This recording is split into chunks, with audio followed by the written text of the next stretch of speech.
ஏன் சிவபெருமானுக்கு திருவாதிரை அன்று திருவாதிரை களி நிவேதனம் தெரியுங்களா? ஒரு காலத்தில் சிவபக்தரான சேத்தனார் வீட்டுக்கு களி உண்ண நடராஜ பெருமான் வந்த அந்த தினம் ஒரு மார்கழி மாத திருவாதிரை நாள். இதை உணர்த்தும் வகையில் இன்றும் ஆதிரை நாளில் தில்லை நடராஜ பெருமானுக்கு களி படைக்கப்படுகிறது. இதனால் சிவபெருமானின் நட்சத்திரம் திருவாதிரை ஆனது. திரேதாயுகா என்ற பெண் பார்வதி தேவியின் தீவிர பக்தியாக இருந்தாள். திரேதாயுகாவுக்கு திருமணம் நடந்தது. திருமணம் நடந்த 3வது நாளில் திரேதாயுகாவின் கணவர் இறந்து விடுகிறார்.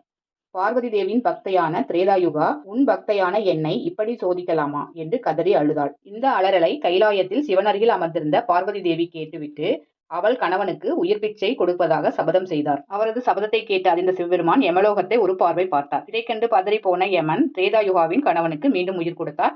அதன்பின் பார்வதி தேவியுடன் சிவன் திரேதாயுகாவுக்கும் அவள் கணவனுக்கும் தரிசன காட்சி கொடுத்து ஆசீர்வதித்தார்கள். இது நடந்தது மார்கழி மாத திருவாதிரை நட்சத்திர நாளில்தான். இந்த தரிசனத்திற்கு ஆருத்ரா தரிசனம் என்ற பெயர் ஏற்பட்டது. இந்த நாளில் சிவனை மனமுருகி வேண்டினால் நமக்கு சிவ தரிசனமும் அருளும் கிடைக்கும் என்பது நம்பிக்கை. சிவபெருமான் பல திருவிளையாடல்கள் புரிந்த போதும் தனது பக்தர்களுக்காக தானே மனம் இறங்கி வரக்கூடியவர்.